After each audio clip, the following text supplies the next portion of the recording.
And when I heard your dependency, that just resonated with me. Like, that man, makes so much sense. that's what my dad was saying. Yeah, I mean, that makes so much sense. I don't think they should have beat us that much for.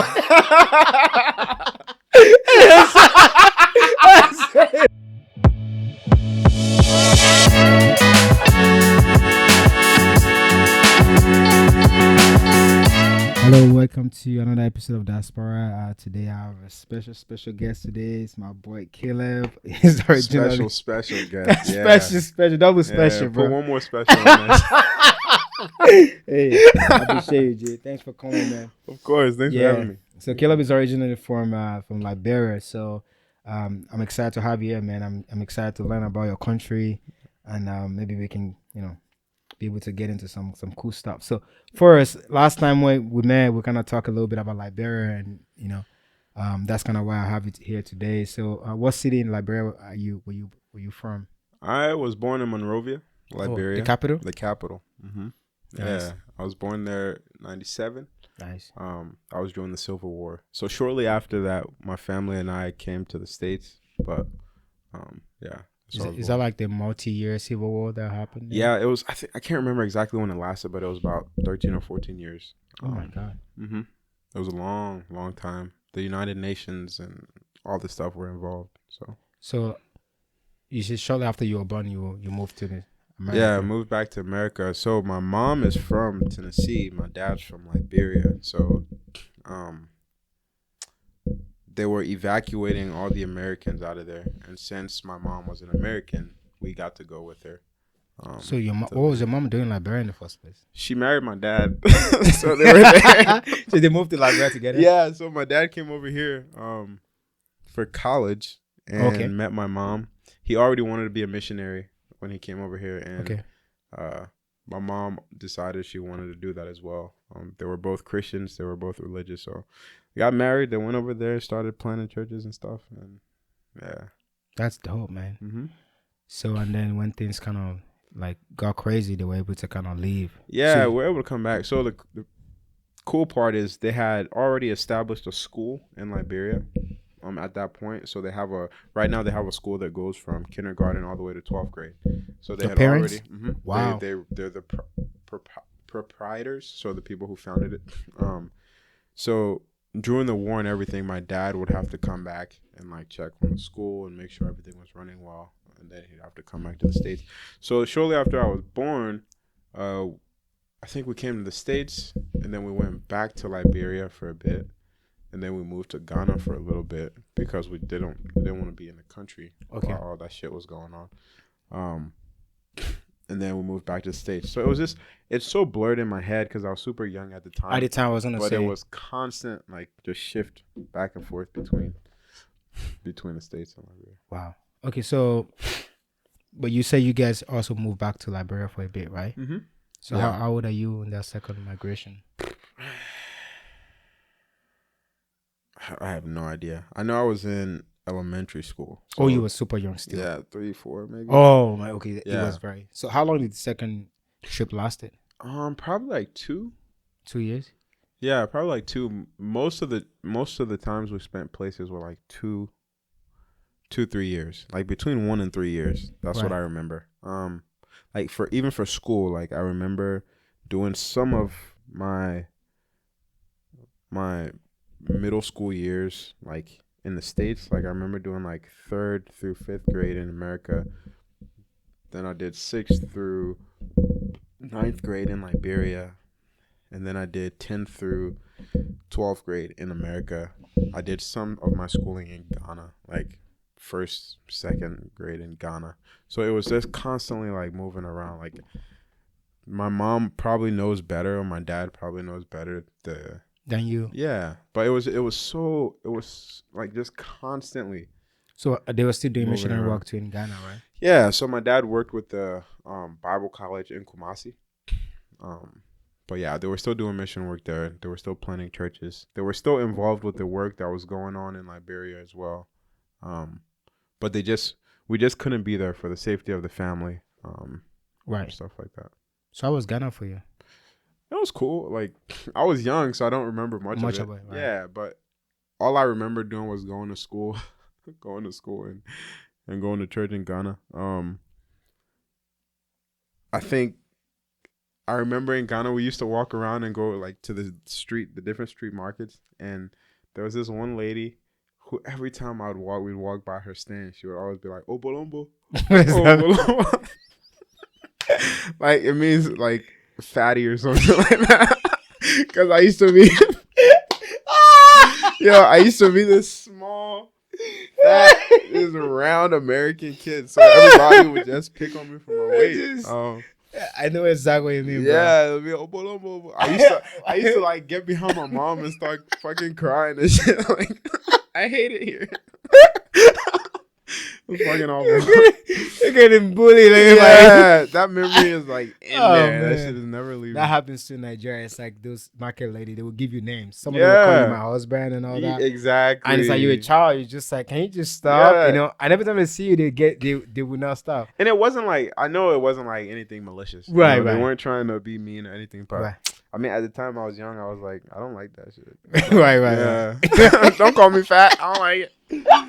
It's just like it's African women like sense that anything is wrong. Yeah. They just keep going. They don't just stop. keep going. And they're laughing too. Like, you know how when somebody's joking with you, just teasing you, they'll be laughing. Like, look at your fat ass. Fatty, fat. I'm just like, bruh. Oh, What are man. you talking about? What are you talking about, man? Oh man. So that was Ghana. That was my. Well, that was where you my went from Ghanaian Ghana. experience. Yeah. Oh Yeah. man, That was that's cool. interesting. I definitely want to go back and visit. Yeah, I can't remember the school that I went to, but Bomso Christian Academy, I think that's what it was called. But yeah, I made a lot of good friends. Have some family friends that still live in Ghana. Right. Yeah. We had a family friend that had kids that were pretty similar to my family's kids' age. So there was a boy that was my age, and then there was a girl that was my sister's age. And so we all kind of got really close and would hang out and do shit. Kwame and Abina, and she's gonna hate me if she ever sees this. I can't remember that one. Can't remember. It's a long time, man. You have to be forgiven. Yeah, I can't remember. So, what age do you remember? Adwa. That's what it is. Adwa. Okay. Yeah, that's one of my clients in there. From Really? Ghana. It must be a common Ghanaian. Maybe. Yeah. So, what age do you remember moving to America? Do you remember moving to America? Though out of all the different Out of country. all the different ages, dude, I honestly only remember like moving back here when I was in 10th grade. Okay. Yeah. I remember living in Henderson when I did like third through 6th grade. But I don't remember much of it. I remember I played football. I remember I got bullied in high school, or not in high school, in middle school. Yeah, but I don't remember much. Like, it's all so blurred. Like, you just learn to kind of like disassociate with that part of your life, you know? Right. Because it's so different that things don't carry over. I feel like it would be different if if I lived in Tennessee, then I moved to like Alabama, because the culture is still the same. The people are different, environment's a little different, but the culture. But when you're like, it's like moving from continent to continent where the people are completely different, the cultures. You kind of have to let go of that stuff to make room for more, to kind of relearn. Especially as a kid, you can't differentiate, right? Yeah. And so it's just like, I couldn't retain everything that was going on. I just remember bits and pieces of my childhood. Yeah. Interesting. Mm-hmm. All right. So now you're back in America, like once you're stable here. So like how compared to growing up in Africa, like you already say you were just mostly going to school and whatever. So like, what was that like? Was that like a big change for you? Was it easy? Coming to the States or? Coming to the States? It wasn't a big change. It wasn't a big change. I didn't want to do it. You prefer to stay in Africa? I prefer to stay stable. I remember even moving when we were getting ready to move, like I would tell my parents I don't want to do it. Like, I think I even asked if I could stay with like family in Liberia. Just because at that time, as I was getting older, I did 6th grade through 9th grade in Liberia before we moved to the States in 10th grade. Like, that was when I really started to develop my personality and who I am. Yeah. And so it was like, man, I just reconnected with a lot of these people from childhood. I just made all these friends and built these relationships over the course of these like 3 years. Now I have to leave and go Okay. do that shit all over again. And so I just remember not wanting to do it. But I got plugged in with the football team. I started playing football, made some friends, got plugged in with the church. What position do you play? I played defensive end and right guard. That's hard. Yeah. I was a fucking beast though. Like yeah. Respect.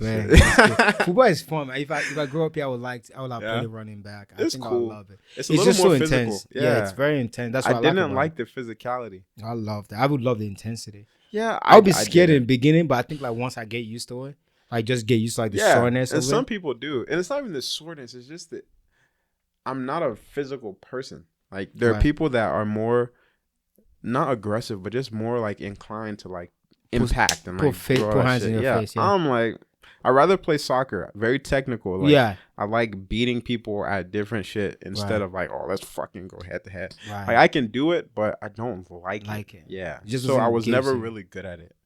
You know, That's weird. I was good, but I would have been better if I enjoyed it. Like if That's I what you're really saying. liked it, you know. Like my That's what coaches would always tell me, you gotta like go harder. You gotta commit to it. Like Yeah. I had the skill, the athleticism, and everything, but the desire, the drive, that like real passion, like it was just not there for football. So let's go back to this 6th grade to 9th grade in Liberia. So now you're back at home. What part of the culture do you remember like in Liberia? Oh man, You remember any street food? I do a lot of roasted meat. Like that was a lot of roasted meat, roasted plantains,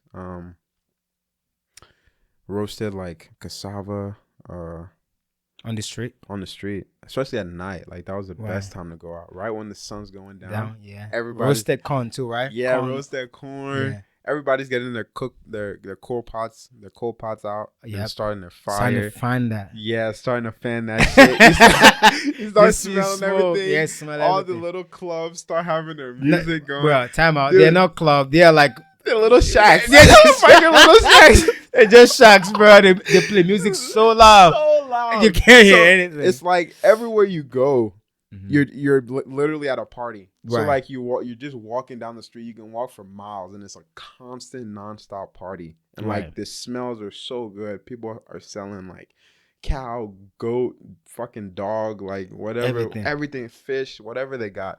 I remember that, and I missed that so much because like I didn't do it often because my parents would not let us go out there Yep. for good reasons. Yeah. It's 'cause it dangerous was at night. dangerous out there. Mhm. But the times that I did sneak out and go with my friends, dude, it was so fun. much It fun. was so free. So Yeah, free. so freeing. Like Mhm. you're so freeing. Like you just get to see everything, and you see people interacting, you see people fighting, you see people like just whatever. It's just like holy shit, this is the real world. Yeah, This it's is like so I missed that. I remember me and my friends I'd come home from school and I would just forget homework and everything. We'd just go outside and we'd just be all around the neighborhood. Every little open field that you see, it's a soccer field. So Right. everybody's just playing playing. soccer everywhere. We're always like finding little bodies of water to catch fish. You'll chop the palm Yep. leaves. You'll make your little fishing pole, Yep. go to the rivers and just do shit. you just can't. You just do. you just Yeah. it's just fun. Like you just do what you have available to you. I think I try to tell people that, and I think I wasn't really good at explaining that for a long time. And I think the best way to explain it now, from what I see from high school kids, from the gym or when they talk to me, is that in Africa you're allowed to be a kid more. You're just allowed to be a kid because Yeah. nobody's looking out for you. They just let you do your thing. You Yeah. just come back at this time. Make sure you Yeah. go home at this time. So you have time to experiment and be a kid. Yeah. Whereas most kids here, there's expectation, like you said. You have Very to be on sheltered. football. You have to be on. No, you have to be on the football field. Or you have to play piano. Or you have to do, whatever it is. It's like there's all this expectation, but they're just a kid. Yeah. So by the time they get older, they actually They missed out on their childhood. that's why they don't want to do anything. Yeah. Whereas in Africa, you are allowed to be a kid up you have until that freedom. yeah, know? up It's until you're structured growing up. freedom, Yeah, when you're grown up, then responsibility comes. But here, kids are already having responsibility from like 12 to 13. They have to get good grades. They have to, like you said, they want to be valedictorian. They want to be so many things that we don't care about. You're just, like you said, you just are in the field being a kid. That's true. But I think in Liberia, it's both. I think in Liberia, I think you got to be a kid, but you also had responsibilities, and you also had all those you had those expectations, but they weren't followed with we're gonna make sure all of these things happen, Yeah. So in a sense, it was so these kids, there were kids that were 6 and 7 year old that would go to the market, buy food, come home and cook for the family while their mom and dad were at work. Yes. Yes. So these kids were responsible. They had responsibilities that they had to take care of. Right. But they were also allowed to be kids. Thank you. So it was That's both. exactly what I was trying to say. Yeah. It was both. It was. I mean, yeah. If I want to clarify that too, I'm sorry to interrupt. No, it was just well, at a very young age in Africa, nothing is coming. You have to figure things out for yourself. But what I'm saying, like you said, is but there's no repercussion by the society. Oh, yeah. What I'm saying is this: it's I see this kid come to me at 17. They're trying to tell me they're not going to university, which I'm like, cool. That's cool. Smart. They're like, I want to go to a community college and take time to figure out what I want to do. And, I don't want to have a lot of student loan, which I think is a genius idea, right? Mm-hmm. But the way they're telling me is they're really wishing I say that it's a smart idea, because everybody else is telling them they're like, oh, that's dumb. You need to go to a college. Do you know what I'm saying? Society-wise, I'm not saying. Stay on the path. Yeah, the society here, even though they tell you they're open-minded, they punish you. People punish you with little comments oh, are you sure? Yeah. You don't want to regret this. Wow. Oh, you're doing that? Why would you do that? Yeah. As opposed to supporting, asking them, oh, that's interesting. Yeah. What's your plan? Yes, what are you trying to do? Yeah, like I'm saying, Africa, they don't care. Everybody's you gotta figure your shit out. Go figure it out, man. Don't come to me. Figure your shit out. Don't come to me. All right, so what is the weather like this time of the year though in Liberia? Ooh, I don't know about this time of the year. I think it's raining over there right now. Right now. I think they're in the middle of rainy season. 2 seasons, right? 2 seasons, dry season and rainy season. Right. 2 seasons. When it's dry, it's really, really hot. Right. And when it's rainy, it's still really hot, but it's just more humid, more wet. Is English the official language? The primary, yeah. English is the primary language. Is there any other dialects? There's 16 different tribal dialects. So there's 16 or 17. Do you speak any? I don't. I know how to say mwe, which is hello in Bassa. Okay, Bassa is your language? Bassa, my dad's from the Bassa tribe. Nice. And so I know a couple words, but I don't speak Bassa. Right. My dad does a little bit. He's can understand it, but doesn't really speak it anymore. Yeah. Kind of lose it a little bit. Yeah. I'm scared of that. You scared of that? Yeah. What about you? Tell me about Yoruba. I speak Yoruba. I'm from Yoruba tribe. So you scared of losing it? Mm-hmm. I mean, I just lose words. When I'm talking to my mom, then I will find myself. And I'm talking in English again. Yeah, it's kind of it's sad. Well, it's sad because you still think you got it. Yeah, but then when you start using it, you're like, oh yeah, you don't got it. You don't got it, bro. Yeah, you don't got it. That makes sense. Yeah, that's crazy, dude. Yeah. I would have never thought. Because I don't speak a second language, I wouldn't have that experience. That's crazy. I kind of used to hate my dad for this, but I appreciate him for this. One of the reasons why I don't think I'll lose my language faster is because, one, I was 21 when I got here, so I've had 20 years of speaking it. One, two is that he used to teach me how to write in my language growing up, and that really helps. Yeah. So I mean that helps, and also hinders me from English because now I still think when I'm writing Yoruba. Oh, you're writing in Yoruba. Yeah. Actually, my best start out in Yoruba still. Yeah, really? Yeah. Because I can still write it. I can still write Yoruba. Just that one hasn't gone anywhere. I can still write a letter in Yoruba. That is so dope. Yeah, I know. I mean, I used to hate him. Because every day I would come home, he was teaching me. I already went to school, I just want to chill. Yeah, you're like, dude. But he would just be teaching me how to write, man. That's awesome. Yeah. That is so cool. And Yoruba is a hard language still. I try to teach my wife, man. It's intense. Yeah? Yeah, the sounds, that's the hardest part. It's the vowels, the sounds are harsh. So is there an alphabet like there is in English? English? Yeah. We have 26. Yeah, I actually don't know the total, but we have an alphabet. Hmm. That's what my dad didn't teach me a lot of things. He would make me recite the alphabet over and over again, and I have to Wow. form it in sentences. There's this little book. It's called Abidi Olokwe. It's like this little book that you used to learn Yoruba, and he will make me read that over and over and over again. But what that does to you is you have this intense knowledge of the language in basics, like how to form words. Yeah. So if you can actually write You get really that good, foundation. yeah, people think it's like complex, but that's what really helped me to know how to write. Because even people can speak it, but you always get like crazy good scores in school for writing it. Because not everybody knows how to write it. Yeah. Because because you speak some doesn't mean you can write it. Yeah, that makes sense. You know, yeah. Yeah, that makes sense. Because you can learn from just people talking to you, because that's the only language, right? Yeah. But is that the only language there? at least in Ogun State, we have broken English, which most Afrobeat music are about. It's a broken English because Nigerian has like 151 language, so we need an official language that people can transact with. So broken English is literally English broken down. So like if I want to say how are you, I would say how far.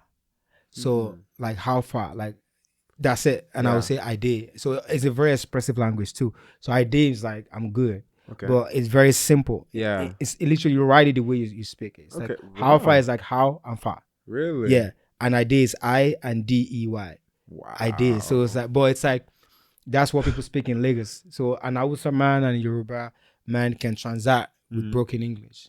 Okay. You know what I'm saying? I know you speak a little bit of everybody's language, but broken English is like kind of what everybody's everything. Yeah. And that's why it's what Afrobeat artist sings about. Yeah. Because if the song can make it out of Nigeria, then it's gonna be everywhere. Because you hear Afrobeat music everywhere. That makes so much sense. Because there's Nigerians even people everywhere. here. That's true. There's TikTok has transcended it. Yes. TikTok has made people started making videos. Yeah, dancing to it. And, passing on, and everybody's vibing with it. That's the thing about Afrobeats, bro. Like everybody vibes with it. It's the vibe. It doesn't matter who, like, what culture, what country. Like, everybody vibes with it. Yeah, I would say I'm really like I don't know. I'm really proud to witness this, because I think everything. I mean, I'm one of those people that I'm opening my mind to. Like, I'm always thinking 10 years down the road. I know like Ghanaian music is also popping up. Their version of Afrobeat is popping up right now. I think at some point, even though we're the biggest in Africa, like population wise, another country is gonna rise up. So I'm just enjoying now that Nigeria is on top or whatever. But I know we're not gonna be the only one, because there's a guy called, I forgot his name, I think it's called Black Sheriff. His name is. He's a Ghanaian artist. He raps in his native language, and if you listen to it, it's so dope. Yeah, I don't know what he's talking about, but I don't think I've heard of him. It's so, like I said, everybody's giving their own vibes. Of South African have their own, their own sound take on it. It's becoming that, and I like that. Yeah, because everybody kind of makes it their own. It kind of has like the similar core, but then like as it spreads out, it's like everybody has their own flavor into it. Yeah. All right, so let's go back to last question for Liberia is if you have to if you have to describe your people with one word, what would that be?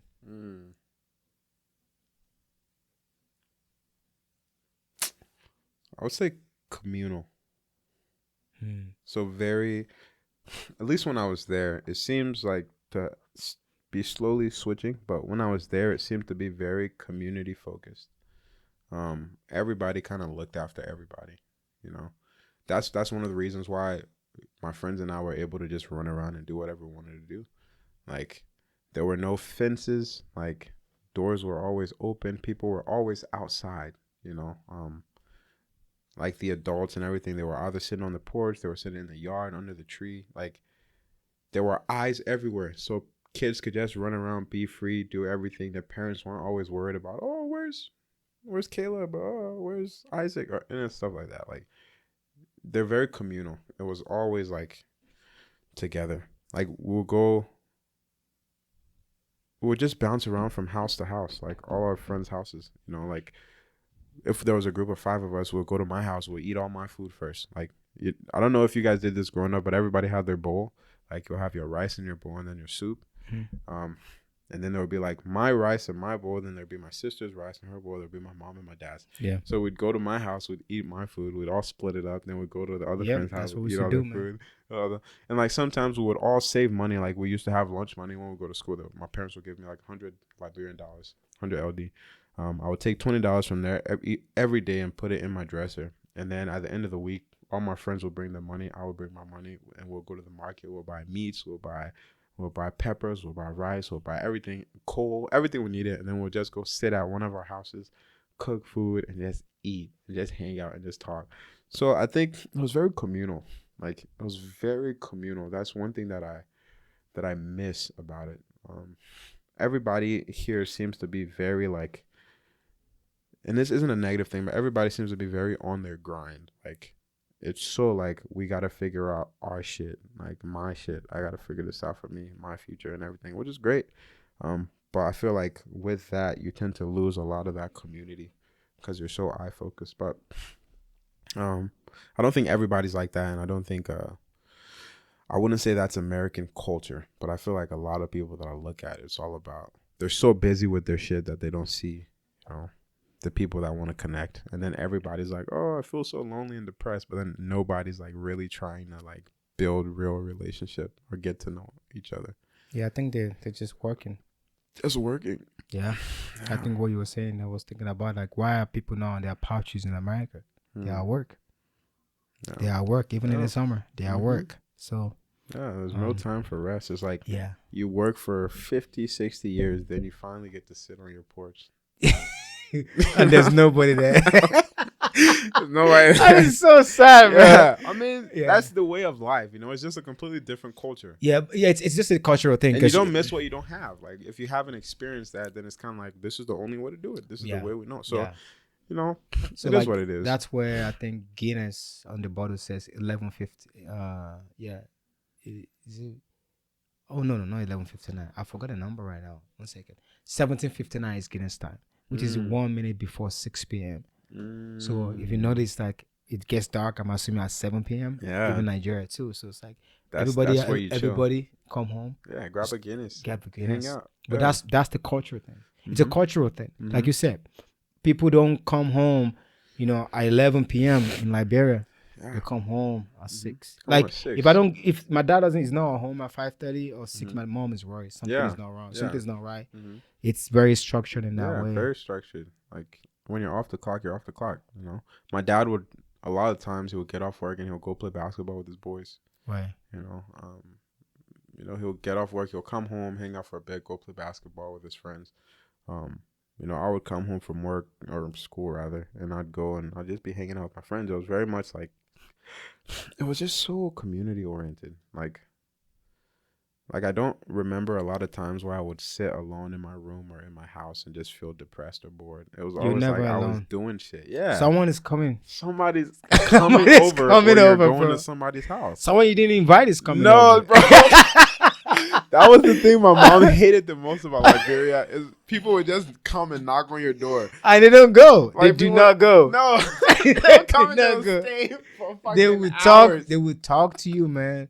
Dude, it's funny. Those are the things that I used to hate about Africa. It's like the things that I actually like miss the most. Yeah. It's like people just come over, they bro. Just come. Like, yeah. It's so community focused. And like, there were times where it was annoying because it was like, man, I just want to be in my house. But like, when you don't have it, then you're like, damn, I miss the times where I had people that just wanted to be there with me. They just want to be around you. And you know what's funny? It's like they're there, good time, bad times. And you can rely on them. Exactly. Yeah. Those are the people that you can rely on, people that just show up. Yeah.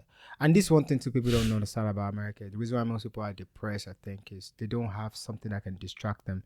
Sometimes when you're in your house, you're in your own head, someone will come and will tell you something different that happened to them and it just takes you out of that. Whatever you're in. Yeah. And you're like, oh, this is, at least mine is not this bad. You were mentioning something earlier. I just want to like you to, explain a little bit about that. You were saying like when you were in the football team, you've been bullied. So were you being bullied for being African, or were you just being bullied as the new person in school? Like, what was that? A little bit of both. They would like chase me around the playground and like tell me to go back to Africa and shit like that. Is it white kids? Yeah, or white kids. Crazy. But I was also the new kid. Like where that happened, we had just moved there. My parents went to work with uh, a boys' home, which is like where kids who have troubles that before they go to jail, before they go to juvie, like they send them to this campus where they have to live in this house with other boys and they have to do chores, they have to go to school. So my parents went to work with that home, and then I went to the public school in that area. Never been there before, never lived there. And yeah, being the new kid, that's just kind of how you got treated. We'd go play football during recess, and they played this game called Smear the Queer. I don't know if you ever heard about it. Mm-mm. But queer, kind of the weird person. Smear them is to hit them. So whoever has the ball, the football, is a queer.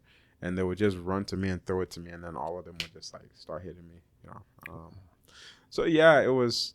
So you still have a stronger accent at the time too, probably African accent. I didn't have a stronger. No, my accent. So I still got my accent, but I just don't use it all the time. Right. Going back between the States and America, you kind of learn like when I'm back in Liberia, like you hear my accent come out, like right. Because I kind of switch to it. Or when I'm talking to my parents, like you'll hear it come out. But when I'm in the States, I speak like an American, so I can fit in. You kind of learn how to like camouflage yourself as best as you can when you go back and forth to places. But no, yeah, the minute I don't know what the problem was. It was just kids being kids, man. Like I look back on it and I don't even think those kids knew what they were doing. I think, yeah, it sucked, and I mean, I definitely like wish it hadn't happened, but it just is what it is. Like I can't go back and do anything about it. Yeah, it just is what it is. Man, I'm sorry that happened to you, man. I appreciate it. It's horrible. So, how long did it take you to kind of feel at home, or if you ever feel at home in America? God, that's such a deep question. Yeah. That's such a deep question. That's something I've thought about a lot. I don't really feel at home in Liberia or America. Right. Like, I don't feel like I have a home. Because I'm so Liberian that I don't 100% fit into the culture here. Right. I'm also so American that I don't 100% fit into the culture in America. Yeah. So regardless of whether I'm in Liberia or whether I'm here, like people are always pointing out that you're different. You know, like in Liberia, they'll call me American. Right. In America, they call me Liberian. Right. So you never really feel at home. I mean, the way you communicate, like, the way you talk to Africans versus how you talk to Americans is very different. The way people interact with each other, everything's different. And so sometimes reading how Americans communicate and how they interact is hard. Sometimes reading how Liberians communicate and how Liberians act is hard.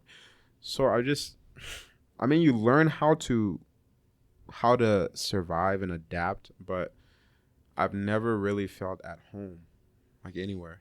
Like I always feel like, partly because we moved around so much. So right. There's always this expectation of like, well, I'm only here for a time. You know, I'm going to get up and leave.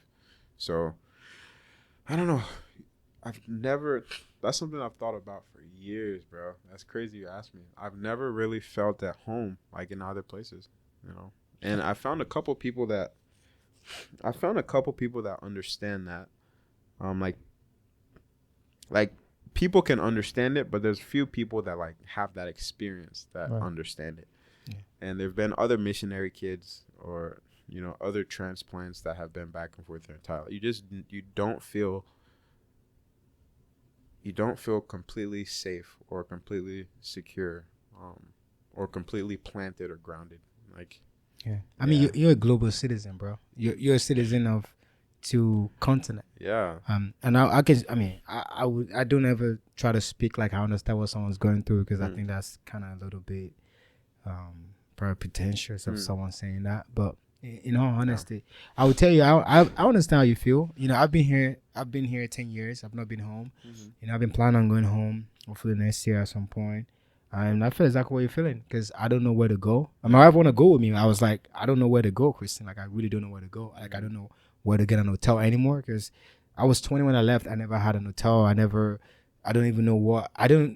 All my friends, I only talk to maybe like 2 of my friends anymore, because you live a different world, yeah. you know. Even when we talk, I try to keep this friendship, but with time, all of this, I'm just Yeah. being washed Just away. different, And yeah. even people that don't leave, they will ask you for money, and then Yeah. you feel in a Oh way my like, yo, God. are you just here for the money or for Oh the my stuff? So God, it's like, yeah. I know what you're saying, but Yeah. one of my good friends said that. He said, Omar, because he's from Jamaica and he grew up in America. He got here when he was 14, and he always say a very important word to me that his mom told him is that he said, home is wherever you are and people love you. He said, wherever you are and people come and they show you love, he said, that's home. Because his mom for a long time grew up in America. She got him like in the 30s and she's from Jamaica, and she can never go home for security reasons, and whenever she go home, same thing, people just asking her for stuff. And she always tell him that wherever you have a Thanksgiving and you can have people over, or wherever those people at your table, you say that's home. But it's a hard one to swallow because no, I understand. I think I get it. Like, yeah. I mean, where people like even this year, like for Thanksgiving, I spent it with some good family friends, like good friends that I know here. I know their family, but it's just different, dude. Like I understand what they're saying, but it's just different. Like for Christmas, I went to one of my friend's house, a realtor, that I work with, and I had a good time. I had a really good time. I was so thankful that I wasn't alone this year, because last year I was just at the apartment by myself. But when you're there, you also see the family interacting And with then one another. you miss your family. Same thing. My wife every yeah. year, every year I get sad during Christmas. Yeah, me too. Because my for a long time I didn't know why. Because I'm like, I Yeah. got more gifts here. I want to give a gift to the African. I'm serious, bro. It's the truth. I got more gifts I here. was like, I should be happy. But I realized that every year, from the 24th to the New Year, we used to have festivals in my area. Everything get closed down. My brothers would come home. 3 of my older brothers would come home. We didn't even do nothing, but they would just be going to their friend houses. There, It's the camaraderie, just the excitement. Like we said, you bounce from house to yeah, house. so we'll do that for like 5 days. Yeah. And I've not done that for 10 years. So, and then, I didn't even remember it until I started saying it. Because my in-laws would come here the same amount of time, and they would be with us. Then started making me miss my own version of it. So I think that's what it is. It's actually when you're around people, it's actually the worst time of it. Dude, I'd like being by myself during Christmas. I honestly do. Like, I was thankful that I wasn't alone, but I feel like almost not being alone and being with another family kind of makes you even feel worse. Because you're like, man, like looking at Tammy like hug her kids, like just completely just love on her kids, like, and then looking at the brothers just like joking with each other and playing and talking, and the dad joking around and all that stuff. And like, I was looking at memories on my phone of like Christmas with my family when we were in Texas, and like we were doing karaoke, and we're eating food, and we're dancing to African music, and we're just chilling. And I was just like, I can't go up to Tammy and hug her like I would hug my mom. I could get a hug from her, and she could hug me as hard or as lovingly as she could, but it's not the same as having my mom there. Yeah. I always different. I always say like it's the price we pay. To me, at least personally, for me, I think that's the price I pay, because I know, I agree. I cannot have the things I have here if I stay in Nigeria. So I think the problem is sometimes because we see those people, we don't see the sacrifice. The sacrifice didn't come from this generation. We are first generation. Some people have to sacrifice and move here from Ireland so that Tammy can have the Christmas that she wants. So unfortunately, we might not see, our sacrifice come to fruition during our generation. But trust me, it's gonna come. Fruits of your labor. And also right too, now. I honestly think me, you, Omar, and a lot of our friends, I'm really happy for when we start having our own family, because I think we'll be really good and we will be able to develop be present. I see a lot of people, also being because around of the people, experience that we've had, because of they have going through so it. in a way, I'm a crazy optimist, and I see everything as an optimistic person. But I will tell you this. Think about it this way. My friend told me this. I think maybe 3 years ago, I asked him for birthday. I was like, what do you want for birthday? He was 28 at the time. He's like, I don't want anything. It's like, I've got everything I ever wanted. And I didn't get what it meant. It doesn't mean like he wants something lavish, but if it's a Yeah. shoe or whatever, he has gone them all. So he's not excited for it anymore. Mm-hmm. When you have something that you're wanting, Mm-hmm. is a way to actually relive that magical. Bro, our first next 10 Christmas with our kids would be so special for us because we missed something Yeah. from it. So in a way, when people are actually getting burnt out of Christmas and it's a chore, we'll be that crazy, but are so excited. Like, man, Christmas is coming. Yes, sir. Yeah. I want to be with my family. Like, we'll be able to be present. Yeah. There's no, if you don't have pain, we will just see it as another celebration, but Yeah. it will mean more to us. And Mhm. also, we'll be able to pay attention because we never had it. Yeah. So, in a way, it might work out in our favor. No, I 100% agree with you. I think there's a duality to everything, and I think every single experience that you go through, whether like even the bullying that I went through or traveling back and forth throughout the states, like I could talk about all the negatives that I experienced from it, but there's also lessons that I've learned. Like all of those have contributed to giving me the perspective, the intelligence, the emotional whatever that I have. Like I see the world through a very unique lens because of the experience that I have. And I think that's exactly what you're saying. If I didn't experience the pain or the suffering of not being with my family, I wouldn't appreciate it when I have it, you know? Right. It's like if you can't miss what you don't have. Yeah, I understand that. But in the middle of it, it still sucks. I was watching. Thank you for saying that, man. Yeah. And this guy's dad died, and he was talking to one of his friends, and he said, I wish when people died, people would just come to you and say, hey, like, that really fucking sucks. I'm sorry. Because in that moment, you can try to reason whatever the fuck you want to say. You're like, oh, it'll get better. You can try to say whatever you want to say, but in that moment, it just fucking sucks. And I feel like also sitting in that moment, sitting with this suck is also part of it. Right. Because it's within that you learn, like, okay, this sucks right now, but there's something there. But you have to pass through that. This really sucks right now to get to the, okay, this is actually good. Right. Like in working out, like you have to get through the pain. You have to feel that pain. Right. And then when on the other end of that, like, your body's healthier, like you're stronger. So, I mean, the pain is part of it. The suck is part of it. Jordan Peterson says like suffering is the precondition for life. Like when you're born, like you've automatically accepted that you're going to suffer. Like that's just it. That's just it. That's no way around it. That's no way around it. So how was that though? How was having a Tennessee mom? How was that? Oh, it was cool. She's So awesome. So your grandparents are from Tennessee as well? My grandparents on my mom's side from Tennessee. I didn't really know either of my granddads, but I knew both of my grandmothers. My mom was cool. She is very emotional. Nice. And I spent a lot of time with her as a kid, and so I kind of adopted a lot of that. Very, very emotionally aware and very emotionally sensitive. Right. Oh, I'm sorry. Yeah. I'm just moving closer to you, brother. All right. But yeah, so it was awesome having a Tennessee mom. It was weird. You good? Technical difficulties, bro. Hey, it's all Don't good. cut it out. Unless that's your thing. If it's all good. Yeah, keep going. But yeah, it was cool. It was awesome watching her in Liberia.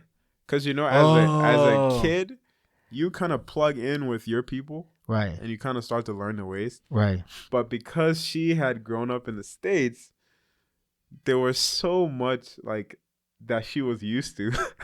Like, she was just losing it over there. She would get so mad, bro.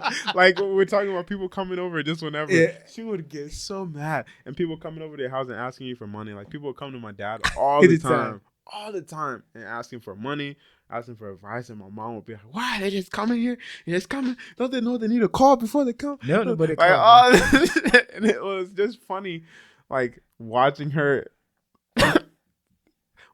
struggle so much, watching her just struggle with the way of life that she just wasn't used to. You can't blame her. She wasn't used to it. She didn't grow up to it.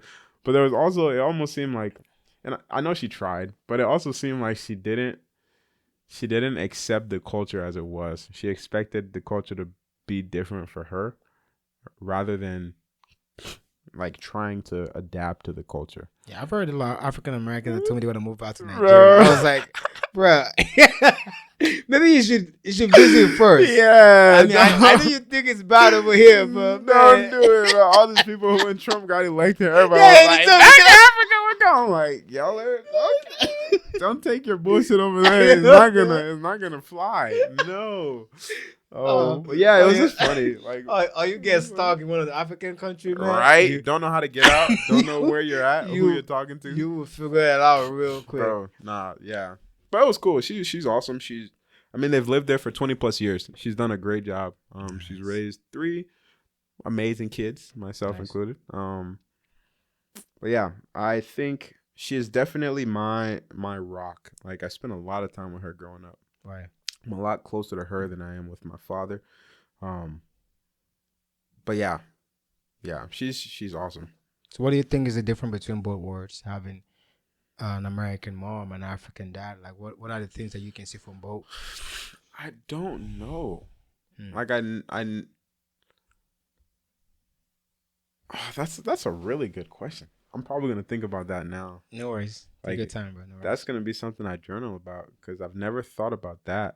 Like, I never thought about my dad. So the thing about my dad is, I honestly feel like I don't really know him. Right. Growing up, he was just always like working. Like, he was always doing like mission trips or with the church or with people. Like, I didn't really get to spend a lot of time with him. Hear a lot about his childhood. Interact with him much. And my mom,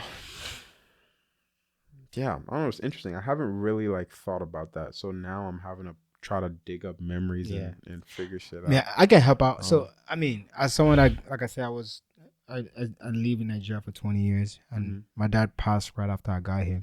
And I can tell you in that 20 years, African dads fear losing their respect. So they want to be respected. They value being respected and loved. At least my dad was. Most of my friend dad will talk about this, and we took us time to figure this out, because my dad, at least when my younger brother was born, he loved him. Like, he was so sweet. We carry him, like, hug him or whatever, and right on schedule, right around 5 years, he just shut down. And it's because he's been raised that he needs to be the head of the family. That respect. And they value being respected than being loved. And they believe that your mom's supposed to do the job of loving you and giving you that, and I'm supposed to be the guy that be the final say. It's just an upbringing. His dad probably never did that for him too. And also, He didn't know his dad, their dad already told them that, like, my grandpa has like 8 wives and has like 20-something kids. So it's like my dad never had any attention. So he doesn't even know what he was missing.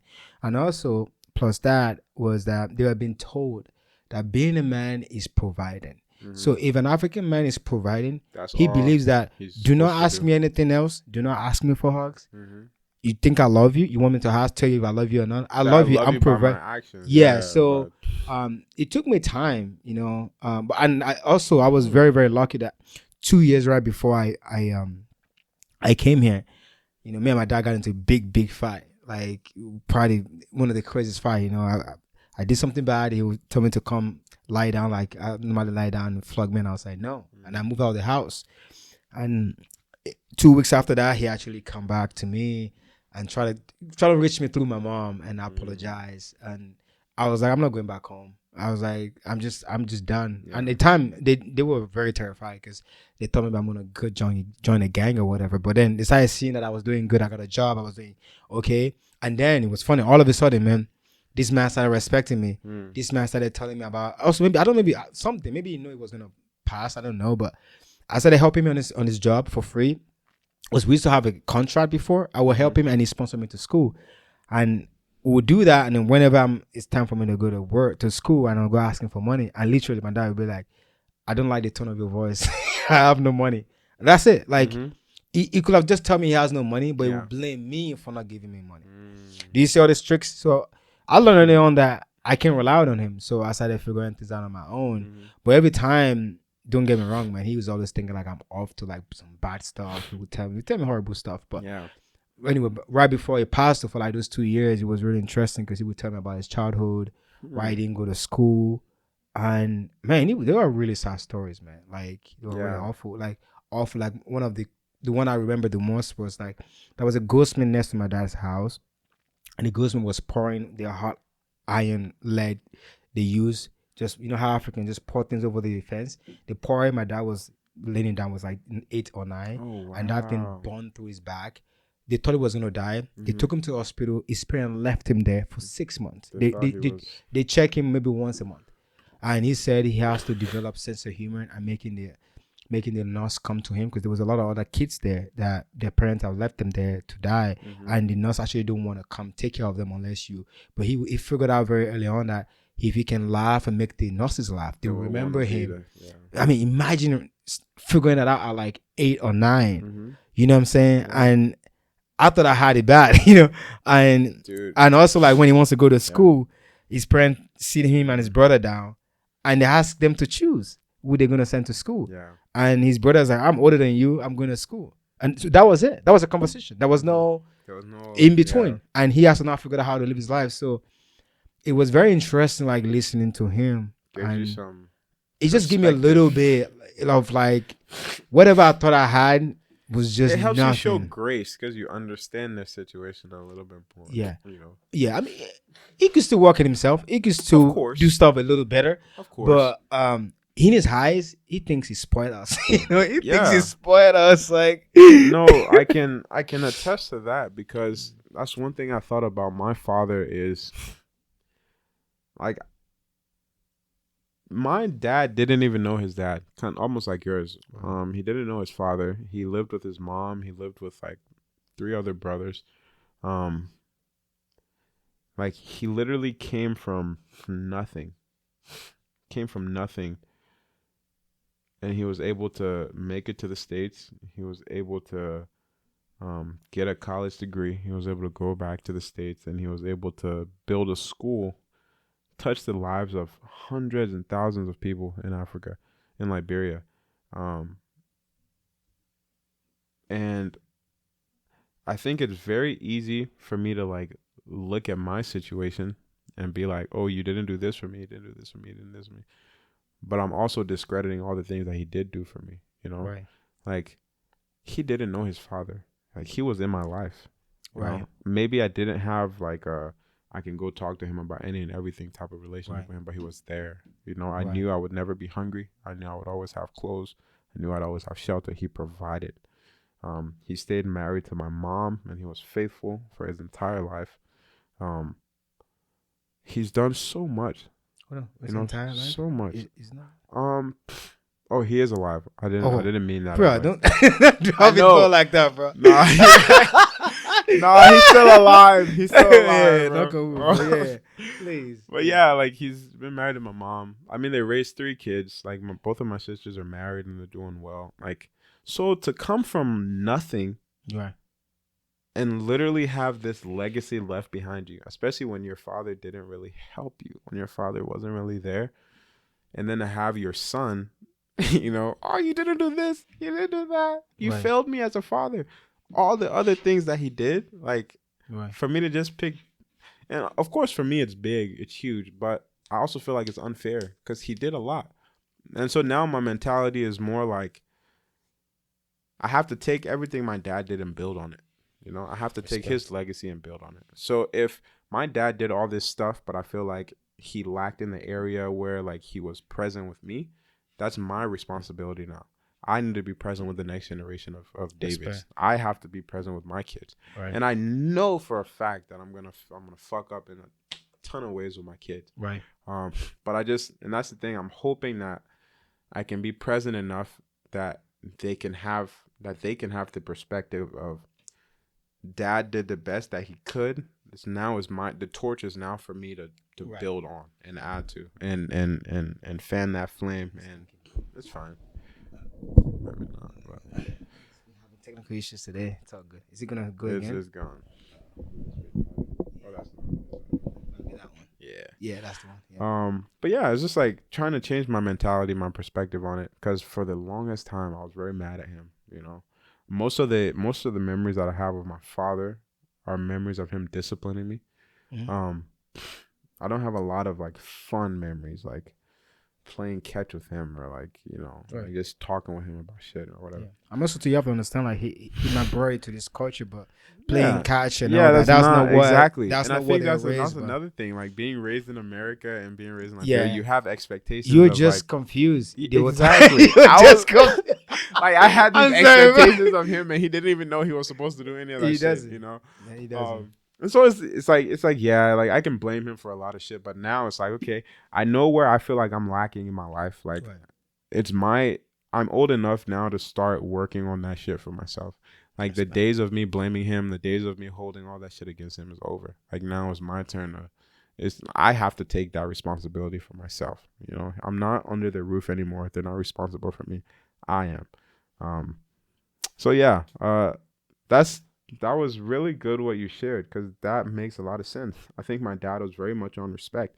Like he had a very loving, soft relationship with my sisters, my two older sisters.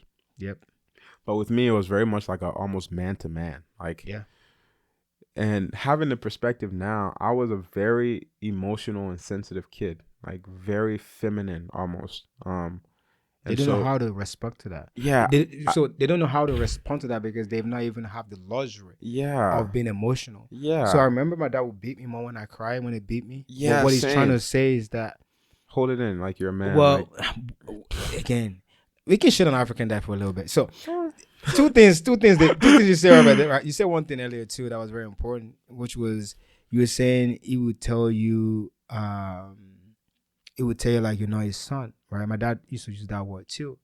He would say like, oh, you're a bastard if you do something that he doesn't agree with. No, my dad never said that. My dad would say that. Yeah. And what it meant is that when you do good things, I'm proud of you. But when you do bad things, you're your mother's child. And that's a really awful thing to do to a child, because it's not necessary. One. Two is that they want to cultivate things they don't plan. They don't plant. Like you're saying, they don't put time to explain things to us. But whereas they want us to understand all this manly stuff. Yeah. And we're kids, we're just watching you. You only work and come home and watch TV. You don't do nothing. You know what I'm saying? You don't do nothing. And you don't tell me nothing. Yeah. But at the same time, you want me to do all these things. And I think they do a lot. That's the thing. I think they do a lot. Yeah. But as a kid, all the things that the adults, that the dad is doing, like you don't care about that shit. All you care about is... Or they can explain to you why. Yeah. No, they can explain to you why. No. That's not even being bad. They can just tell you why they're doing it. Yeah. They can just tell you what it meant. Or like, take me along. Like, let me be a part of it. Thank you. They could do that too. But guess what? Again, they want to be respected. And I think that's the thing. And I think like that's one of the things where like for me too was just like I said, my dad did his like a little too late, but I'm still glad he did it a little because it kind of helped me a little bit. But man, where do you think you would be right now? I know this is a hypothetical. If you and your dad hadn't have come to that, I don't think he'll ever respect me. I think they only respect. You don't think he ever respected you until that moment? I think the only response to what they call a man to them is someone that will rise up to them and show them, stand up to them. And it's kind of what you said. Jada Perez said. You know what Jada Perez used to say? That that's why I say like when you were showing emotion, he didn't have that luxury, so he doesn't know how to respond to that. So in his head, that is weak, but it's not weak. It's just because he doesn't know what advice to tell you. So he actually has no idea what to, like all these emotions. Like I don't know how to react. They don't know how to. Yeah. So what I learned from my dad was he respected me because now he knows that if something was to happen to him, I would take care of my mom. Okay. And that was the sign of respect. It seems like until that day when I had that fight, well, that day he didn't care. But after like a month and I was doing everything okay and I was able to sustain myself, then he would invite me over. Then he even, he tried to bribe me. He tried to give me customers because I tell you, it wasn't giving me money at the time. We worked for him for free. He started giving me customers and I'll say no. And he became more, what I noticed was, like I said, he started singing song next to me. I didn't even know, so I would play this new Afrobeats at the time. His name is Nice. I didn't even know my dad knew the songs. And all of a sudden, he started singing those songs, the lyrics to it, right next to me. So he was more free around me, I was very confused because I was like, do I need to start beating people up? You know what I'm saying? Like, I was so confused, but I didn't know it was gonna pass. And he would started telling me stuff. He would started telling me stuff about him growing up. He would started telling me stuff even when he was sick. I was the first one to kind of like know, because he would tell me stuff like, hey, I'm not doing good, I'm not feeling sick. They're just raised in a different time, bro. They were raised in a time where it's so that it, and I think like it's not fair to us, but like you said, it's up to us now to figure it out. They did what they could. Yeah, so it's also us now to pass that knowledge down and give the next generation what we lack. But there's a lot of good, that come from them too. They were very structured people, responsible, and I would tell you this, man. It took me time. No, it took me to go into America for me to realize this. When my dad was beating me, at least, say don't cry. When my grandma died, my dad was very calm. He was present. He's the one that got the casket. He was the one that take care of everybody. That's what it meant by not crying. They don't. At least that's what I sensed, because I was looking at my dad the whole day, trying to see. Yeah, he didn't. Like they were the one. That's what they're trying to teach us. But equally, at least say something. Instead of you just beating me when I just pour water on the floor and you tell me not to cry. What it meant that is like if something tragic happened, you have to be the one that carried it. You have to carry the cross. Yeah. So, and when my grandma died, I was cool until I started seeing other people crying. I cried for a second, and he came to me and he told me it was okay. He told me it was okay, and then he saw me immediately. But when I saw my dad wasn't crying, I cried, but I was able to get myself together. I was sick, so like I was doing stuff. I was getting people food, getting my mom water, because when someone died, there was so much chaos. I know the family were there, people were crying, but there's still stuff to do. We're gonna take our body to the mortuary. We have to, bathe her. All my brothers, even when my dad's older brother died, my brothers bathed for him. So that's one thing my dad did that we didn't know. We've survived him. We can go through anything. At least in that moment, we'll be able to take care of people. Yeah. I don't know if that's a good thing or a bad thing. You know what I'm saying? Depends on who you ask. I think it's a fucking great thing. Yeah, because when I got here, and with all due respect, and when people pass, and I see the men. No, not everybody. I'm only noticing that the men, at least for me. And I see them like crying, like so much that they can't do anything. Well, the woman is the one taking care of the situation. And immediately, I'm like seeing my dad in the corner, like he'd be like, "Yo, what the fuck is going on? Go take care of your mom, because you're supposed to take care of your mom. Take care of the woman. Take care of the grandma. Make sure your grandpa is okay. Like that's your job." And when I heard your dependency, that just resonated with me. Like, that makes so much sense. That's what my dad was saying. Yeah, that makes so much sense. I don't think they should have beat us that much more.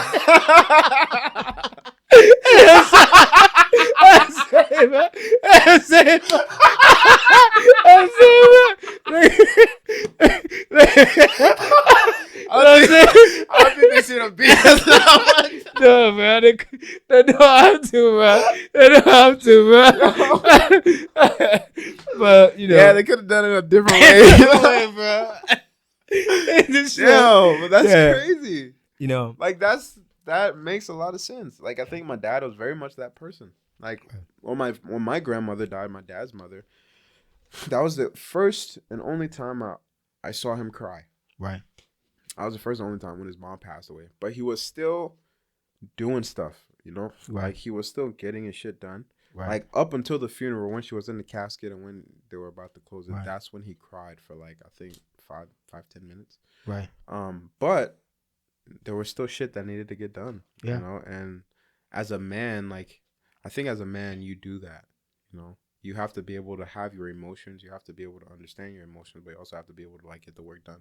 You can't let the emotions stop you from like doing what needs to be done. And I think that's what they were trying to communicate. Right. I mean, we have to be very careful because, like you said, it's like we are blessed because we have two different opinion and perspective. We've grown in Africa and we've been in America where the culture is completely different. But we have to be very, very careful because both cultures have things that are good, pros and cons, pros and cons. And I think in American, all this tell you to share emotion. You know, my wife always tell me that, which is important too. But you have to also understand, like, it's also important too that you can take care of your family, because like you said, life is suffering, you know, and bad things are going to happen. If every time something bad happens, you have to take 3 days to fucking and like, shit's not gonna get done. and people always think that those things don't matter. It does matter, because your woman is going to look at you different if you go through something, you know, crazy, and you weren't there for her. She's not going to forget that. Well, she might even still love you, but she's not going to be able to be as feminine as she wants to be, because she's like, I have to reserve some part of me and be able to take care of this motherfuckers in case something bad happen. And in African culture, it's just not acceptable. You know, all those like ritual, like in Masai culture, where like when a man about to be an adult, you have to go fight a lion. He's not really fighting a lion. He's just going to prove to his family that he can protect them. That's all it is. You have to protect your family. It's a responsibility, you know? So, but I think here, people will tell you to you know, to express emotion. Of course it is. But you have to also understand, like, as a man, you got to protect and provide, you know. The responsibility that comes with you being a man. If a woman is carrying a child for you and is bearing your son, your daughter, your job is to protect them if something happens, you know. So I think, like, again, you know, the information could be flushed out clearer, but it seems like when people come here, you know, and they see things done differently, we acclimate, you know what I'm saying? But it's the same thing of the suffering, bro. Like, we think, like, when you said, like, they didn't have to beat us that much, you know, it's like, if they hadn't have beaten us that much, would we still have the perspective that we have? That's a good point. I've thought about that too. Sometimes I used to justify myself that I needed to be beat that much, but again, that is. I'm not saying beat your kids. No, but I'm not saying beat your kids. No, but I also say this differently. You know, you see people that are not getting beaten, right? Yeah. And you realize that sometimes a kid will learn when he needs to learn. We are like, look at what the things we've said right now. Yeah. We didn't learn the stuff we didn't learn the stuff we learned because we were beaten. We see the stuff our dad did. We were watching them. If they want to teach us, they could be they are the best teacher. They can just do better. Do you think they were doing the best that they could though? Because for me, I think no doubt. I think everybody is doing the best they can with what they have, like the knowledge they have. Like, I'm sure 10 years from now, you and I are gonna be in a completely different place. We'll be a dad, and then we'll see how it is. No, we'll be a dad, but we'll have more knowledge than we have at this point. Right. You know, so the way that we go about things, like even my dad, like to this day, my dad has completely changed from who he was when I was 13, 14. Right.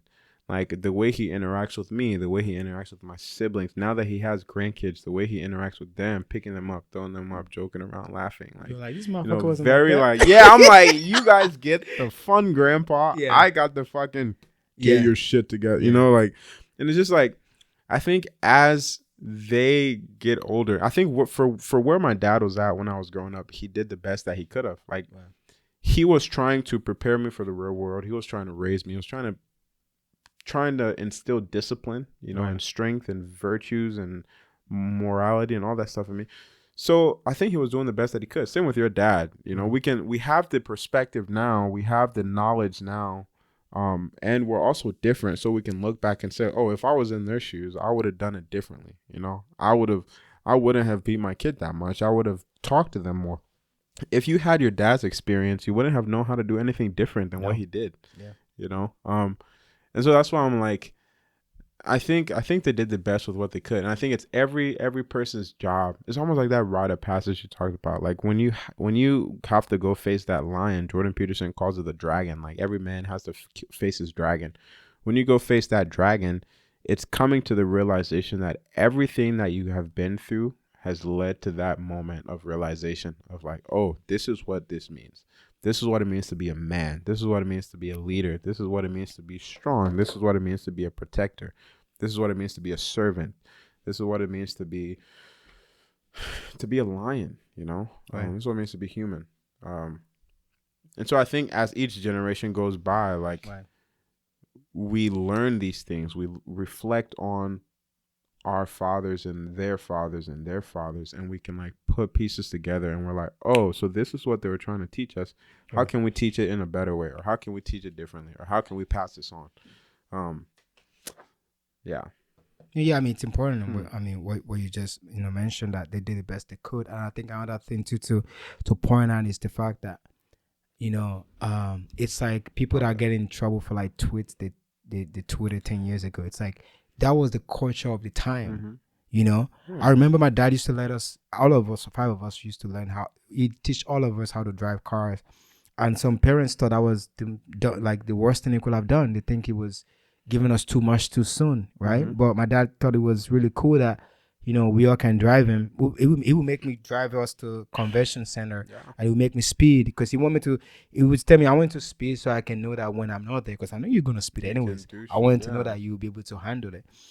So again, like awesome. when you're in that time, like you were saying, you're in that time, it's normal to them. It wasn't different to them. They didn't think it was. There was no social justice. It was not. No. So I just think like you said, I think if my dad was alive now, it's very interesting that I just think we have a better friendship. Because I think I think we're at that point where he was starting to turn around. I think it was starting to see things different. He could relax, like he wasn't carrying all the weight anymore. Some of the weight was all on you all of us have grown up at that point, and I think now that makes so much sense, and now so it was because also when I turned 18, I remember it was kind of interesting because I think it was when I turned 18, he used to tell me that now you're a man. Whenever it's like, because African culture is like, you can make a baby now. It's like, I can give advice, but you are the one that make the decision. That's what my dad said too. And I was so confused. I'm like, you used to tell me everything. All of a sudden one day, and my mom too was the same thing too. My mom, I would go ask her about like girl stuff at the time. You'd be like, you're the man. What do you think? And I was so mad. I was like, you guys never tell me. But they didn't even let me think at all. But they used to tell me like, oh shit. So it was just like an instant hot cold. But it's very important. They were saying that it's important you understand that we have teach you everything we can. Now it's time for you to start making your own decision. Apply all the things. So I appreciate that a lot with African culture, man. Because when I come here and I see helicopter parents where they tell their kids where to go to school, how to choose career. I mean, they still want to choose a successful career. Don't get me wrong, but if you can do it by yourself, they'll be like, hey, go figure it out. We trust you. We know. We know. They will say we know the kid we raised, and man, that is so big.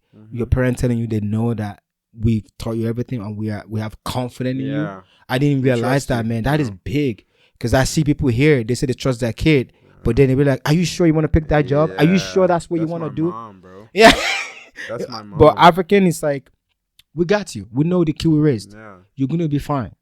Like, you can do it. You can do it, and you're my son. Like, yeah, exactly. They remind me too. Like my mom remind me that too. I was like, okay, like, you're my fucking kid. You're gonna be fine. You'll be fine. Yeah, she was saying stuff like that. It's so big. Yeah, it's so, like I said, that so we have the better of both worlds, man. Because having dad is so big. Having a dad that just relax, that just let you go do your thing, man, it's big.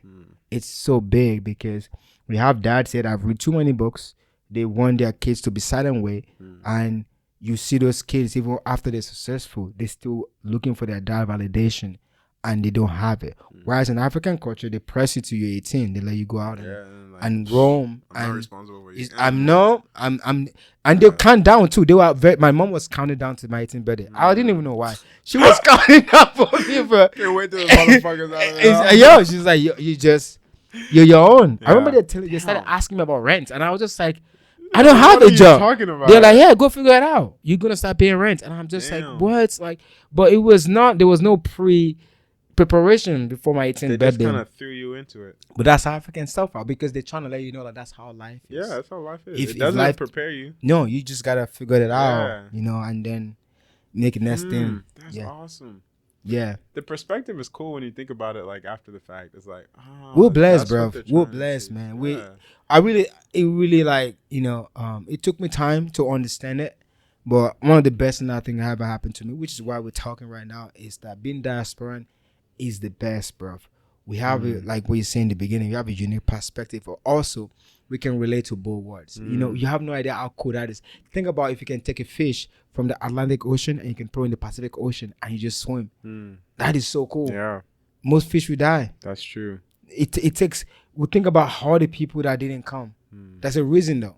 We are actually chosen few. I always think that. Because if you think about it, you have to be so adaptable. You have to have so many strengths to be able to navigate here. You know, it's like you could have quit and be nothing after your high school, but you keep pushing. But the fun is that people that either bully you or do anything to you here as American, most of them, they can't even swim in the Atlantic Ocean, bro. They can't. They would probably die immediately, bro. It's too warm for them. Yeah, different worlds. Yeah, live in different realities, honestly. All right, bro. Let's go back to my question. So I have some deep ones though. It's kind of hand. Yeah, sir. I love the deep ones. So, what do you think? Moving from country to country and growing up in America, I've taught you about yourself.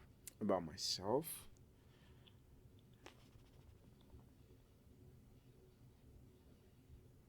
So taught me about, I'm gonna have to like clarify. So taught me about myself, like living in America as well as living in other countries. Yeah.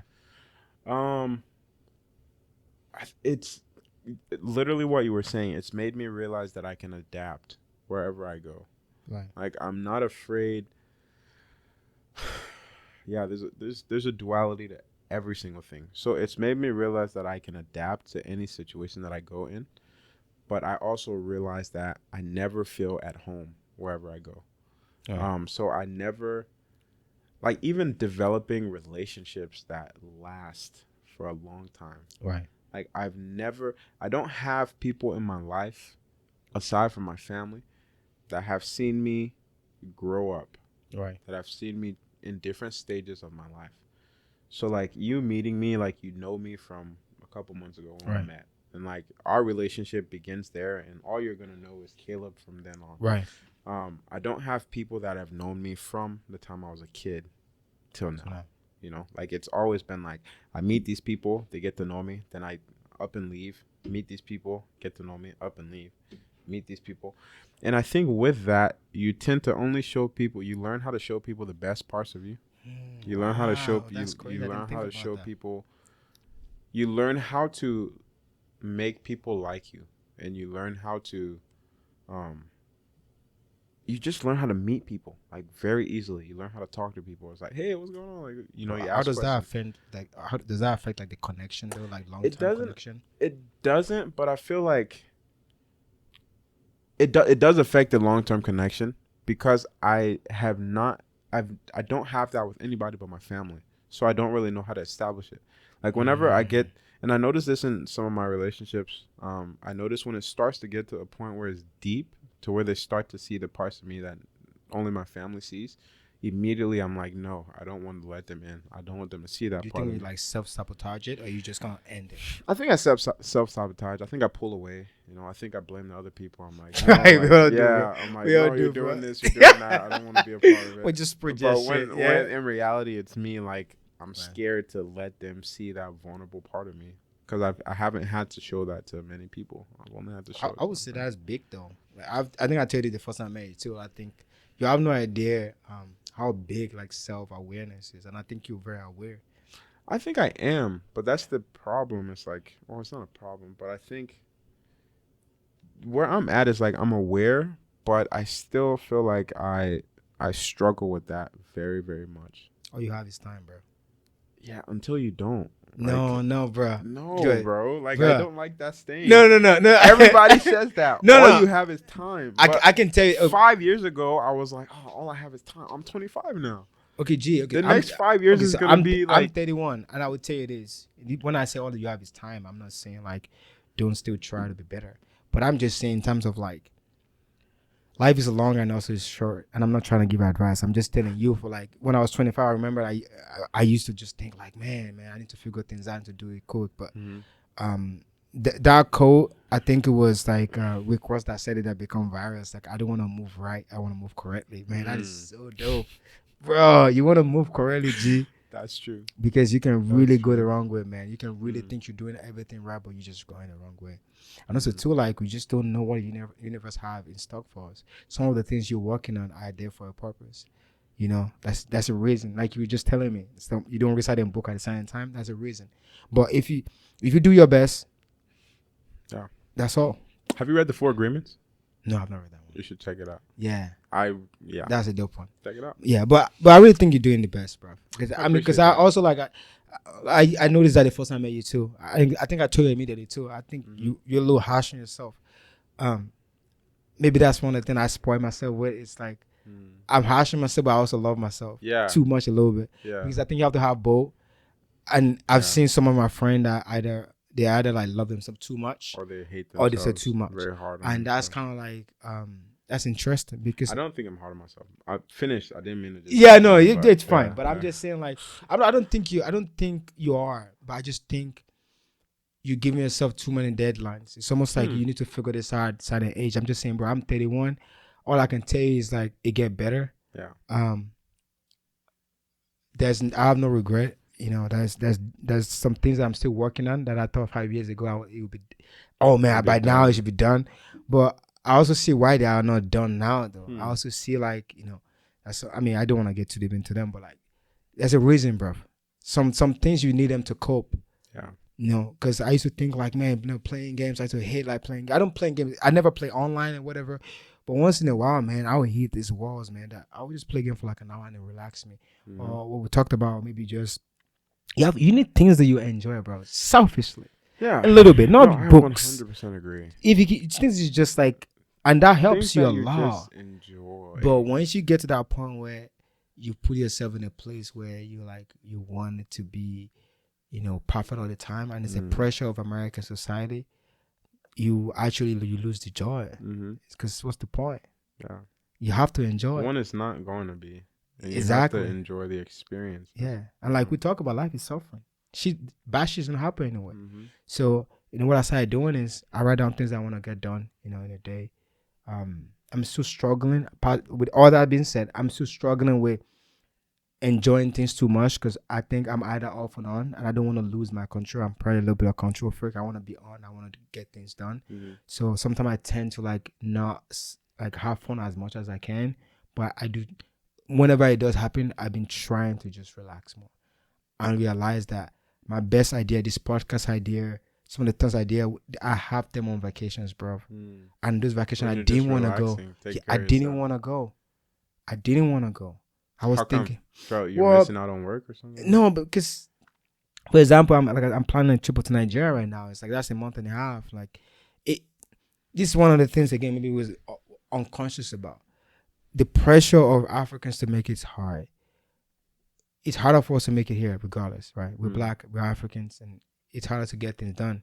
So when we start getting some momentum in anything we're doing, we actually scared of that thing of failing. Yeah. So you see rich people, lawyers, they work hard for 2 months and go away for like a week or so, come back, refresh, go harder again. Because of our fear, which we've seen from our parents, from them working all the time, we don't know how to relax.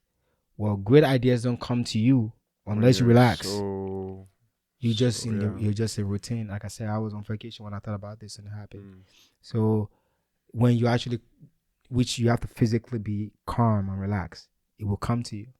So some of those things that you wanted to do or you think you're not doing great enough, but compared to what? You don't know what people are going through, bro. You have no idea.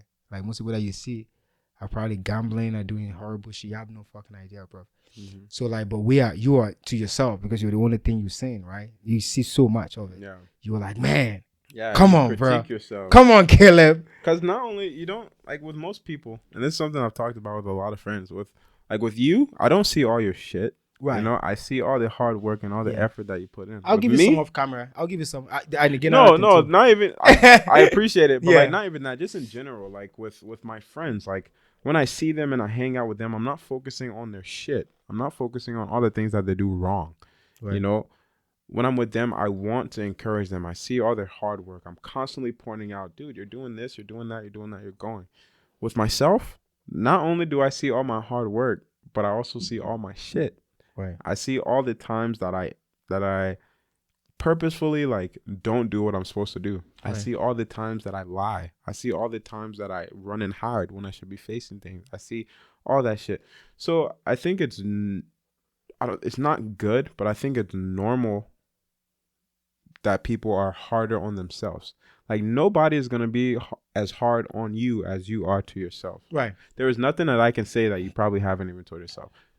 Any critique that I could give you, you've Right. probably already heard it. You've probably already thought about it. You've probably already like told yourself that. Right.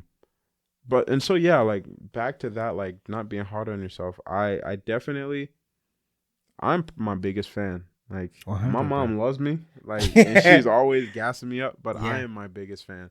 Like Yeah. I'm in the mornings in the mirror, affirmations. Like Right. I looking at myself, I see you, I see the hard work you've done. I see that you're trying. You Wow. know, like you might not be getting that recognition from people. You might not be seeing the seed grow as fast as you wanted to, but I see all the little work that you're doing, Right. and I'm proud of you.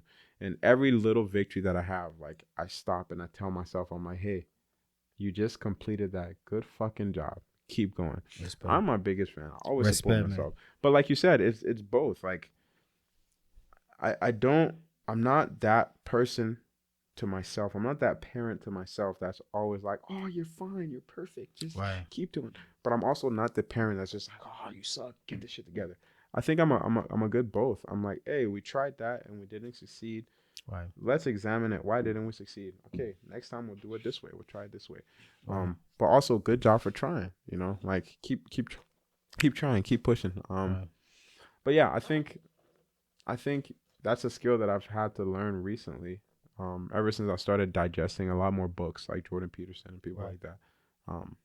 But yeah, you gotta be your biggest supporter, because if you don't believe in yourself, you're not gonna believe that anybody else does. You know, if you're constantly telling yourself, I'm not worth it, or I'm not good, or I'm not smart, or I'm not capable. It doesn't matter how many people tell you, you're gonna be like, bullshit. You know, I know myself. But Right. when you start to see yourself and be like, oh, I try, I work really hard. Then when people tell you, oh, you're a hard worker, you're like, oh, I appreciate that. I already It's tell good that to my- be seen. Yeah. I already told that to myself. Yeah. already. He's like, I Yeah. know that, but thanks Yeah. for noticing. Yeah. Like, I appreciate it. You know? Yeah, I'm big on that with all my Yeah. friends, bro. I always make sure, like, because bro, it's a marathon, fam. It's like it's a long way, and I've seen people like who just, because that could also be like be negative. I'm stuck on 12 Rules of Life, Jordan Peterson. I'm actually stuck on the page. I'm stuck on Route 2, who says like take care of yourself like someone you're responsible, and I'm stuck on the page where it says, you matter. You have to treat yourself like you matter. I'll show you the book. I don't know how I to really have quote it. it. I love yeah, it. I but remember I'm that I'm chapter. stuck in that page where you're saying like you matter. You have to respect yourself. You have to treat yourself right. You have to give yourself the right. You have to give yourself, whenever you accomplish something, you have to reward yourself right. And all those things are struggle with. Like Yeah. you said, I'm all either on or off. Mhm. I don't know how to really, just balance that. Which I guess again, we forget that he's 60. Is he 60 something, 59 something? Something like that. But he's It- older. It's He has taking that experience. time, bro, Yeah. to figure it out. That's what I meant by time, though. You I got just time met- to figure it I out. just met a lady 2 days ago at a ping pong place in the valley, and There's a she ping pong place in the it's valley? called. You play ping pong, Bro, I will smash you in ping pong. bro? I can drive to the valley right now if you Let's talking- go. bro. I'm down. Let's No, do like it. I'm really good. I did 2 years competitive. Like, Oh, you actually that bro, nice. I'm telling you. Yeah, take that shit back right now. I will fuck you up. Okay, all right. Don't All right, play come with down. me. I'll come down a Don't play little with bit. me. Because most people always say they're good at ping pong. Nah, They take them there. bro. You do it for Nah. competitive? Bro, I did. Oh, they have a tennis club. I'll actually share the Facebook group. Table tennis? Table tennis Okay. club. Anyway, so I met the lady there. She at 40. Anyway, she became a professor, and she was saying at 40, I went back to school, finished my degree, was from a master, become a PhD, and she teaches right now at University of Texas. And I was like, what? She's like, yeah. She's like, I become a professor at 50. It's the best time. She was like, you can do anything anytime. The way she told me, it was almost like she's been criticizing herself all her life, and then she finally did it. Yeah. And then she finally realized that it's worth the wait. Mm. And I was like, oh. Sometimes it just...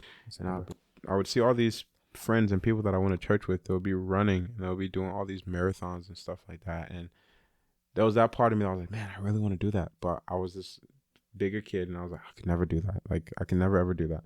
This year, I told myself, no, we're going to run our first K this year. And so then it was just like starting to run. It started off with just 1.5 miles every day. Then it went up to 2 miles. Then I did 3 miles. Then one day I did 4 miles. I was like, holy shit, I can already do a 5K. Then I did 5 miles. And then I ran my 5K, and I ran it in, I was trying to go for 30 minutes. I ran it in 28 minutes, and I placed third. Right. I placed third in my division. But it was like, I had to tell myself, I had to believe in myself. And that's the thing. I had to believe in myself and just tell myself, like, no, let's do it. It's not like it was going to be easy, or it's not like it was just going to happen, but it was like, we can do it. We can take those small steps, you know, we can start somewhere small, and we can do it, you know. A lot of things, you just have to simplify it. Like, Rome wasn't built in a day. It started off with one brick, right? You know, like, if you see this wide open field and you just have one brick laying there, you'll look at that thing and be like, it will never be finished. But those people did one brick at a time, and they laid those things down, and they came up with this entire fucking thing. And so it's just the first step. So that's awesome. Like, that lady, like, being able to do that. Someone told me, like, you could start your career at any point in your life. You could always switch your career at any point. Yeah. Do you know what I'm realizing? No, yeah. And I think I don't know if we and I have talked about it, but I feel as less happy as I would say compared to 10 years ago when I first came here. And it's not the influx of getting used to America. I really think it's social media, because I remember like before I came here, it was all my imagination, and when I got here, everything, as hard as it was still better than my imagination, right? But social media is doing us all a great disservice. We're just seeing too much too soon, and it doesn't matter how good you are. You just have to do so much work to get away from it. It's getting to the point we're not even realizing it. Our TVs are smart. You know, everything around us is smart. Yeah. You know, Apple Watches and all that. You're getting dinged all day, every day. So it's like we have to almost become so aware of it and remove ourselves from it every day and do extra work. And then you can actually be happy, because all of us are happy with our life. No matter where you are, even if it's not perfect, you still a little bit, you have gratitude and all that. But it's when you go on these places, either one, even YouTube now has become even horrible. They give you all these videos and all these things that will just makes you immediately, because whatever you are, you know, you see people your age, your level. It doesn't even matter if you want to see them or not, that are doing better. Whatever body you want, whatever things you want, that it's imagination, right? It's supposed to live in your mind, and you're supposed to live them out, but you're seeing them. You're seeing people live lives, and like I said, it depresses you. It doesn't matter how strong you are. I would disagree with that. Oh, really? Yeah, I don't think I would. No, sorry. I would agree with you, but I would also disagree, because I don't think social media is the problem. You know, what do you think is the problem? I think people are the problem. I think it's people who don't have the mentality to understand what social media is. Social media isn't real. I don't think it's hard. I'm telling you, like, I know it's not real. No, I don't think it's that. I don't even think. What I'm trying to say is, time when you pick up your phone, either you're taking a shit or you're driving your car, and you don't even realize you're doing it. That's what I'm talking about. And I'm saying, like, what you're consuming, sometimes you can search and Google specific things you want to see. Cool. What I'm saying is, I didn't know it or not. Things that they feed you. Instagram, I've learned your habits, bro, for the past year. He knows what to feed you first. He knows what to feed you in the evening. He knows what to feed you during the day. What I'm telling you is, all of us, even people that are bigger than us, even Joe can talk about it, is you have to post and throw your phone away. The only thing that works for me is putting my phone in my car when I get home, or put my phone in a different room. That's the only time that I'm quiet. When you're present. And I'm like, oh, this is my phone. But what I'm saying is, I can post a video that I'm really, really proud of, and I work really hard to post it, and I post it and I'm done. I delete the app or whatever. If I didn't delete the app, and an hour later after I posted it, click my Instagram, the first thing it's gonna show me is the person that's better than me. Is the video I liked from yesterday. But I don't need to see that video right now because I'm still off the confidence of the high of what I just accomplished. But instead of me to build on that accomplishment and that confidence, I'm immediately taken down. Yourself. And it's not even something like I have time to even digest. I'm saying I'm scrolling 4, 5, 6 people that are 6'4" in crazier shape than me. It's Instagram is telling me those people are better than me. Yeah.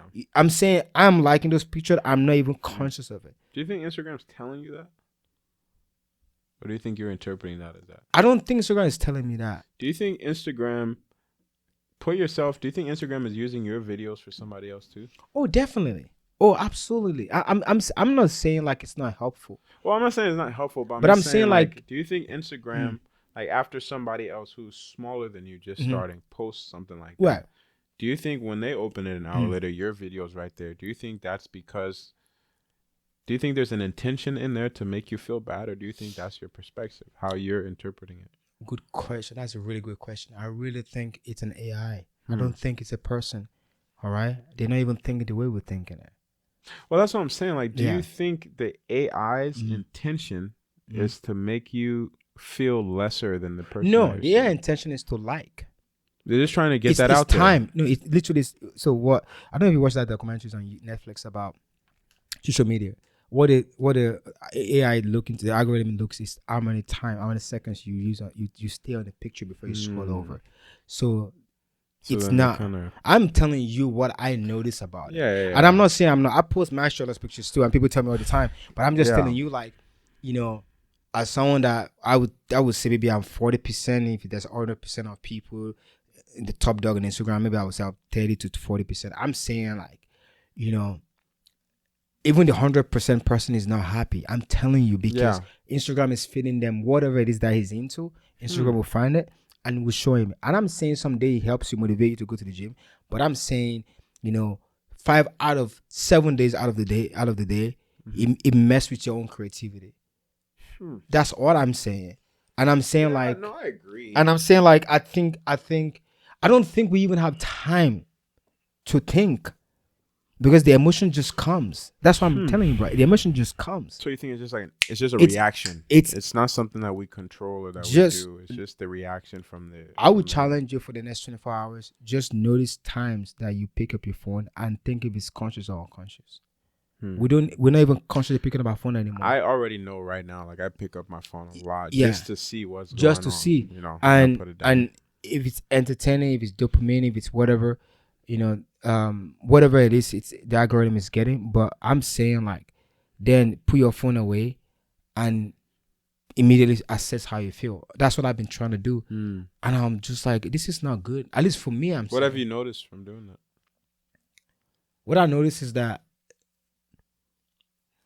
I consume a lot of things I'm not actually like in control of a lot. You know, I need maybe one picture a day or one video a day to motivate me. That's it. I don't need to see hundreds of them. I don't. It doesn't do nothing to me. It actually makes me go down unnecessary paths or maybe go through things that I wasn't even like. I don't even need to go there, because guess what? When I wake up this morning, I read my book, I meditate, I'm in a good spirit, I worked out, I've trained my clients. I'm in high spirit, bro. I'm flying high. Before social media, bro, I'm crushing it that day. I'm full of energy. But you go on social media, bro, it zaps that out of you. But you don't even know that's what zapped that out of you. You started questioning yourself. So I think you're not motivated enough or whatever. But that's not that at all. You've let something. It's almost like getting poisoned. That's why I can even like describe it. And days where I put my phone after the gym, I put my phone in the car, or I post and I put my phone in another room. I'm good. I'm still gonna feel those low or whatever, but they're way more manageable. In my own world, bro, for me to see a 6'4" dude jacked in Spokane, bro, come on, man.